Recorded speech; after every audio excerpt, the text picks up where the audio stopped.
Assalamualaikum, balik lagi di channel jam 12. Kali ini aku terusin alur cerita singkat dari manhwa Reinkarnasi Dewa Pedang Terkuat yang chapter 29 dan 30.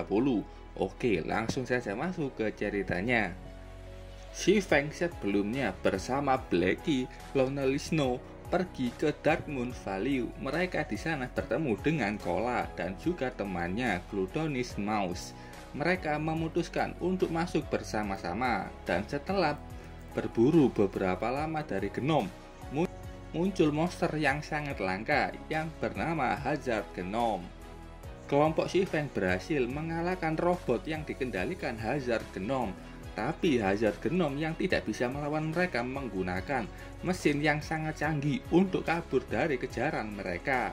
Si Feng sangat emosi melihat musuhnya yang sudah hampir saja dikalahkan malah mencoba kabur. Si Feng menggunakan kemampuan khusus pedangnya sambil emosi ke bos yang kabur. Dia tahu monster yang punya kecerdasan sangatlah langka dan sistem pasti punya alasan dibalik tindakan yang membuatnya cerdas. Si Feng harus mengalahkannya agar mendapatkan hadiah. Si Feng menggunakan Nine Dragon Slash. Muncul 9 bayangan pedang yang siap dia kendalikan. Ke-9 pedang itu sudah Si Feng kendalikan penuh. Si Feng langsung mengarahkan itu ke Hazard Genom yang belum juga kabur. Melihat pedang-pedang itu, Hazard Genom mulai panik. Tapi dia bisa meningkatkan kecepatan jetpacknya dan mulai bisa kabur dari tempat itu. Kecepatan jetpack itu begitu hebat dan sangat cepat. Dan sistem muncul mengatakan kalau Argus Mad Dog berhasil melarikan diri. Si Feng hanya bisa pasrah melihat lawannya yang berhasil kabur. Dia juga melihat nama asli dari Hazard Genom dan membuat Si Feng sangat terkejut. Karena dia tahu siapa itu Argus Mad Dog. Argus Mad Dog seorang Grandmaster Engineer yang sangat terkenal di Gold Domain. Dalam 3 tahun mendatang, Argus akan mengejutkan dunia. Argus bisa menciptakan Sky Fortress atau benteng langit yang bernama Twin Snake Ring. Karena hal itu, Argus mendapatkan ketenarannya.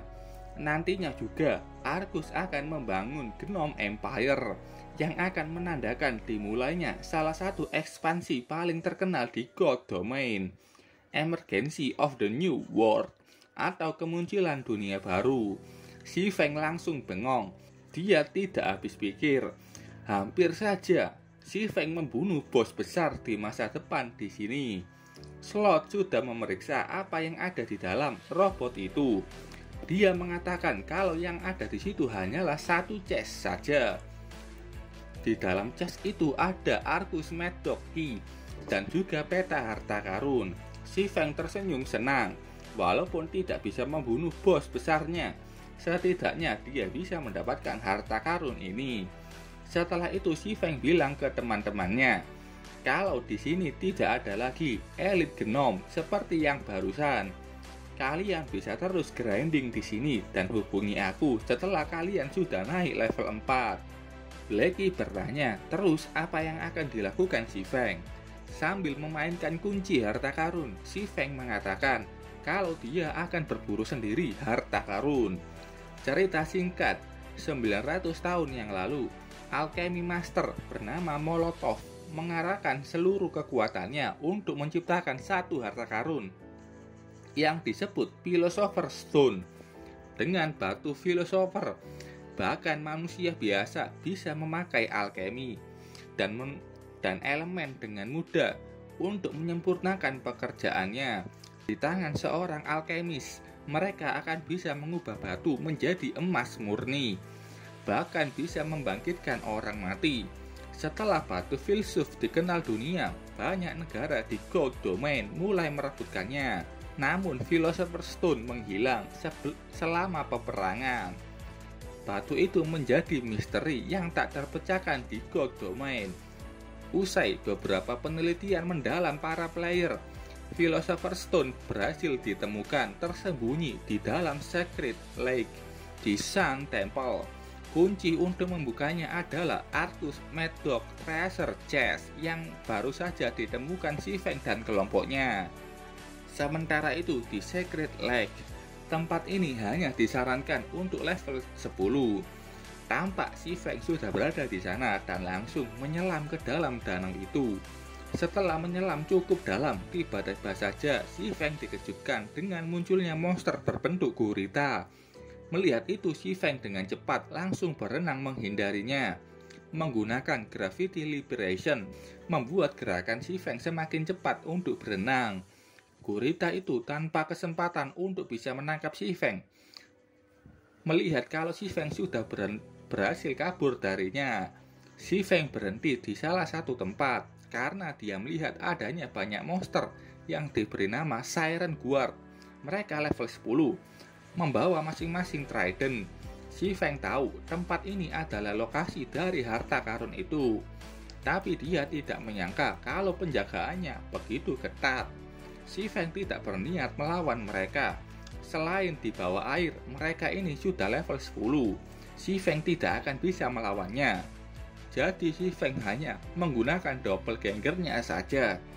Jadi ini bukanlah si Feng yang asli. Hanya tiruannya yang akan menjauhkan para penjaga dari tempat mereka berjaga. Penjaga itu mulai melihat penyusup dan mengejar kemana tiruan itu kabur. Sementara si Feng sendiri bersembunyi di balik batu. Saat sudah melihat penjaga itu mengejar tiruannya, si Feng mulai masuk ke dalam gua. Sampai di tempatnya, dia melihat gerbang besar. Kunci Arcus Medoc dia keluarkan dan kunci itu merespon gerbang di depannya. Kunci langsung menuju ke lubang yang seharusnya dia tempati. Gerbang besar itu sudah terbuka, menampilkan seperti gerbang dengan lingkaran sihir besar. Si Feng sudah masuk ke dalam. Dia sampai ke Sun Temple. Saran levelnya tanda tanya yang artinya tempat itu dikhususkan untuk orang yang kuat. Tempat ini cukup kuno. Ada 2 patung yang menjaga suatu altar yang punya lingkaran sihir aneh. Entah 2 patung ini bisa bergerak apa tidak. Tapi si Feng berjalan mulus sampai ke depan altar yang ternyata ada kotak harta karun di depannya. Si Feng membuka kotak harta karun. Cahaya menyilaukan keluar dari kotak itu dan si Feng yang melihat isinya begitu terkejut dan bingung. Itu memang Philosopher's Stone, tapi kenapa batunya begitu kecil? Itu batu berwarna merah yang ukurannya seperti kerikil. Menurut infonya, ini memang Philosopher's Stone, tapi ini hanya fragmennya saja. Philosopher's Stone punya rank epic, bisa mengubah batu menjadi emas, membangkitkan orang mati, dan melakukan hal-hal yang tak terduga lainnya. Tapi Philosopher's Stone ini rusak dan terpecah menjadi 5 bagian oleh Kaisar Pedang. Kekuatan penuhnya akan kembali saat sudah disatukan. Si Feng masih bersyukur karena batu ini masih punya kemampuan Alchemical Convention dan Elemental Refinement. Dengan 2 skill itu penempaan akan menjadi gampang. Setelah si Feng mengambil batu itu dari tempatnya, 2 patung di sebelahnya mulai menyala. Ternyata keduanya tidak hanya patung biasa. Keduanya adalah guardian statue yang punya level 100. Si Feng begitu kaget dengan itu. Bagaimana caranya player level 3 sepertinya bisa mengalahkan monster level 100? Si Feng sangat kesal dengan itu. Mengambil Philosopher's Stone saja bisa membangunkan keduanya. Dan kalau si Feng mati di sini, batu itu juga akan terjatuh dari inventorinya. Tapi si Feng masih yakin dengan developer game yang pasti memberinya jalan keluar. Si Feng melihat adanya tengkorak yang di tangannya ada sebuah gulungan. Si Feng tahu kalau itu adalah gulungan teleportasi. Si Feng tahu kalau itu adalah jalan keluarnya. Jadi dengan cepat si Feng berlari ke sana dan beruntungnya dia bisa menghindari 2 serangan kuat dari guardian. Si Feng berhasil mengambil gulungan itu dan langsung menggunakannya. Tujuannya jelas ke kota Red Leaf.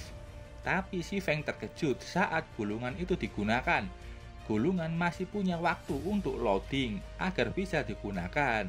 Butuh beberapa detik lagi agar si Feng bisa keluar dari tempat itu. Padahal kondisinya tidak baik-baik saja. Satu guardian tidak akan membiarkan penyusup itu kabur. Dia menembakkan laser besar dari mulutnya, yang tentu saja dia arahkan menuju ke si Feng. Si Feng kaget melihat itu dan masih menunggu waktu agar bisa teleportasi. Beruntungnya waktu itu selesai tepat waktu dan si Feng sudah teleportasi meninggalkan tempat itu menuju ke Red Leaf. Para fishman yang menjaga di luar juga sudah mengetahui kalau harta karun mereka sudah dicuri manusia. Mereka akan membalaskan dendamnya ke para umat manusia. Semuanya gara-gara si Feng yang berhasil mencuri batu filosofer. Sementara itu di kota Red Leaf, semua player yang sedang login menerima pemberitahuan dari sistem. Ada seseorang player yang memicu alur cerita spesial, Insurrection of the Fishman. Quest ekspedisi sudah diaktifkan di kota Red Leaf. Silakan mengunjungi kuil petualang untuk menerima quest tersebut, dan menyelesaikan misinya akan diberikan hadiah yang melimpah dan kuil reputasi. Player terkejut. Server game God Domains baru saja dibuka dan sudah ada orang yang memicu event besar. Para player selain kota Red Leaf bergegas menuju ke kota Red Leaf untuk ikut event tersebut. Di tempat lain ada Yueru yang juga sudah melihat berita itu dan penasaran siapa orang yang bisa dengan cepat menemukan misi seperti itu. Gentle Snow bilang, tidak perlu tebak-tebakan, jelas itu ulah si Feng. Yueru tahu kalau wilayah Fishman itu berada di Crimson Lake, dan itu tempat untuk para player level 10 yang hanya bisa masuk. Gentle Snow bilang, sepertinya si Feng tidak cuma masuk ke tempat itu, tapi dia juga bisa keluar hidup-hidup. Yueru begitu penasaran dan yakin akan mengetahuinya nanti di perjumpaan berikutnya dengan si Feng. Kita pindah lagi ke toko utama. Si Feng sudah kembali dari maut dan berada di kota Red Leaf dengan selamat. Si Feng benar-benar lega sudah selamat dari bencana mengerikan itu. Tampaknya si Feng menuju ke satu tempat yang diberi nama rumah lelang. Sesuai dengan namanya, tempat ini untuk menjual dan membeli barang. Si Feng sudah masuk ke dalam dan di dalamnya sudah banyak player yang mau membeli item atau menjual. Si Feng sudah masuk ke dalam sistem penjualan. Katanya dia sudah mendaftarkan item yang dia peroleh dari Deadly Forest untuk dilelang. Player yang terus melihat barang yang dijual sangat kaget karena tiba-tiba saja muncul equipment yang luar biasa masuk. Si Feng juga melihat daftar barang yang dijual di situ. Oke, BTW di sini, kalau player sudah masuk ke dalam rumah lelang, mereka sudah bisa membuka sistem penjualan. Kalau sudah keluar, mereka tidak bisa. Jadi sistem penjualan hanya bisa digunakan saat mereka berada di dalam rumah lelang. Lanjut, si Feng membuka toko yang khusus untuk menjual batu. Sekarang si Feng punya Philosopher's Stone. Dengan itu dia bisa merefine batu biasa dan Magic Essence menjadi ore. Si Feng sepertinya akan membeli semua batu itu. Para player yang sebelumnya menjual batu di rumah lelang sudah menerima pemberitahuan kalau semua batu yang mereka jual sudah dibeli seseorang dan itu dibeli semuanya. Membuat mereka terkejut, ada orang yang membeli habis batu dan Magic Essence. Bahkan ada player yang menyuruh temannya untuk grinding batu dan Magic Essence secepatnya agar itu bisa dijual ke orang kaya tersebut. Tapi player lain tidak tahu siapa orang kaya itu dan mencari-cari di rumah lelang. Tapi si Feng sudah keluar dari rumah lelang dan akan memperlihatkan kita apa keunggulan dari Philosopher's Stone. Si Feng menuju ke bengkel penempa. Dia menyewa satu bengkel basic yang dia bayar dengan 10 koper untuk 1 jamnya. Si Feng sudah masuk ke dalam bengkel itu dan bengkel itu benar-benar kumuh. Namanya saja bengkel basic, harganya juga murah, jadi jangan protes. Alat-alatnya pun juga buruk. Dengan ini dia tidak akan bisa mendapatkan bonus dalam penempaan. Tapi ini sepadan dengan biaya sewa 5 koper. Si Feng mengeluarkan batu yang baru saja dia beli. Dia juga mengeluarkan batu pamungkasnya, Philosopher Stone. Si Feng memulai refine batu tersebut dengan bantuan Philosopher Stone.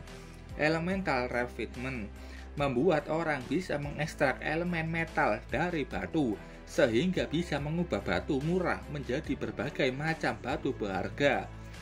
Berkat batu Philosopher, kemungkinan keberhasilan refine meningkat 20%. Si Feng menekan yes untuk refine batu tersebut. Proses refine berjalan.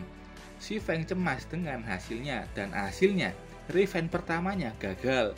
Batu itu hancur menjadi kerikil.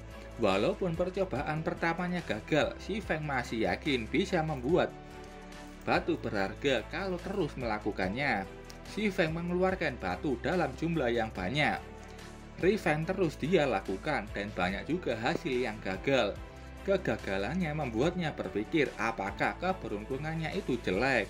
Si Feng sudah mencoba puluhan batu untuk di-refine, tapi hasilnya juga tetap gagal. Si Feng mendesah lemas. Apakah ini karena batu Philosopher yang dia gunakan hanyalah fragmen, membuat tingkat keberhasilannya rendah? Saat itu si Feng melihat dari tumpukan kerikil di mejanya. Di situ ada batu yang punya warna coklat. Si Feng mengambilnya dan sistem mengatakan kalau refine-nya berhasil dan si Feng memperoleh bronze ore. Pemberitahuan itu membuat si Feng kembali bersemangat dan mulai refine sisa batunya.